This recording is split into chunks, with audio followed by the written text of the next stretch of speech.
দেশের cricket আঙ্গনে BPL এর আবহ আসতে শুরু করেছেন বিদেশিরা। মিউজিক ফেস্ট, সোশ্যাল মিডিয়া অ্যাক্টিভিটিতে তৎপর বিসিবি। বছরের শেষে শীতের মাঝে উষ্ণতা ছড়িয়ে দিচ্ছে বিপিএল এর নতুন আসর। স্বপ্ন দেখছেন ক্রিকেট ভক্তরা।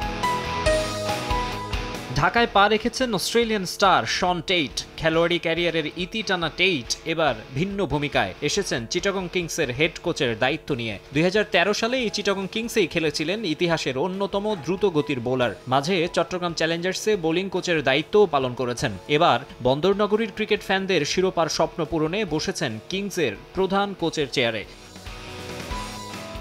শুধু ফ্র্যাঞ্চাইজি ক্রিকেটই নয়, ন্যাশনাল টিমেও কোচিংয়ের অভিজ্ঞতা রয়েছে অজি গ্রেটের। 2021 সালে আফগানিস্তানের বোলিং কনসালট্যান্ট হিসেবে নিয়োগ পান তিনি। 2022 সালে কাজ করেছেন পাকিস্তানের বোলিং কোচ হিসেবেও। বিশ্বকাপ জয়ী ক্রিকেটারের অধীনে মাঠে ঝড় তোলার অপেক্ষায় শরীফুল, খালেদরা।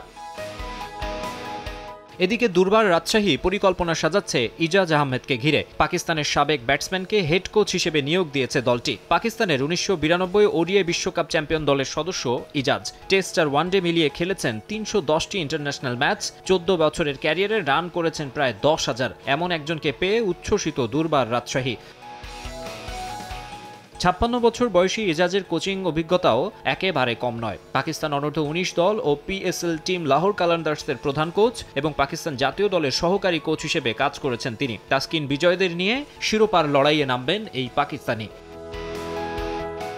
এদিকে শোনা যাচ্ছে 11তম আসরের জন্য নতুন জার্সি তৈরি করেছে সিলেট স্ট্রাইকার্স। আনুষ্ঠানিকভাবে উন্মোচন না করলেও জুলাই বিপ্লবের সঙ্গে সামঞ্জস্য রেখে ফ্যানদের জন্য স্ট্রাইকার্সের বিশেষ জার্সির ছবি শোভা পাচ্ছে সামাজিক যোগাযোগ মাধ্যমে।